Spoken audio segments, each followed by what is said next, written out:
নমস্কার, কেমন আছেন সবাই? আশা করি ভালো। আজকে আপনাদের সাথে একটা নতুন ভিডিও নিয়ে চলে এসেছি প্রায় অনেক দিন পরে।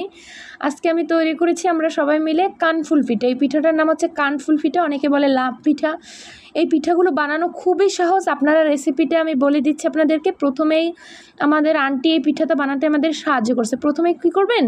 কড়াতে পরিমাণ মতো পানি নেবেন, মানে যতটুকু পিঠা নেবেন বানাবেন সেই অনুযায়ী পানি নেবেন। এরপর এর মধ্যে লবণ, সামান্য একটু চিনি আর সামান্য একটু সয়াবিন তেল দিয়ে জলটা ফুটে উঠলে এর মধ্যে পর্যাপ্ত পরিমাণে চালের গুঁড়ো আর সামান্য পরিমাণে ময়দা দিবেন, যাতে পিঠাটা একটু বাইন্ডিং সুন্দর হয়।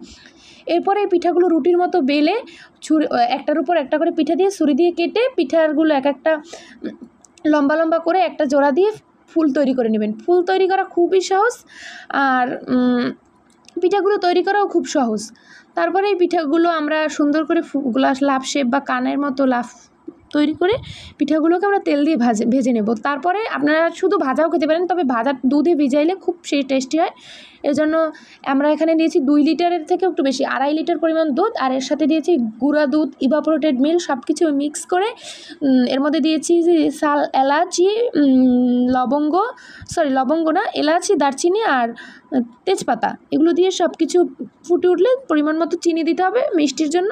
এরপরে দুধটা ফুটে উঠলে চুলাটা বন্ধ করে সাথে সাথে গরম গরম দুধের মধ্যে পিঠাগুলো দিয়ে ঢাকনা দিয়ে ঢেকে রাখতে হবে 10 থেকে 15 ঘন্টা, বা সারা রাত রাখলে সব থেকে ভালো হয়। আপনাদের যদি ভিডিও ভালো থাকলে অবশ্যই লাইক কমেন্ট শেয়ার করবেন।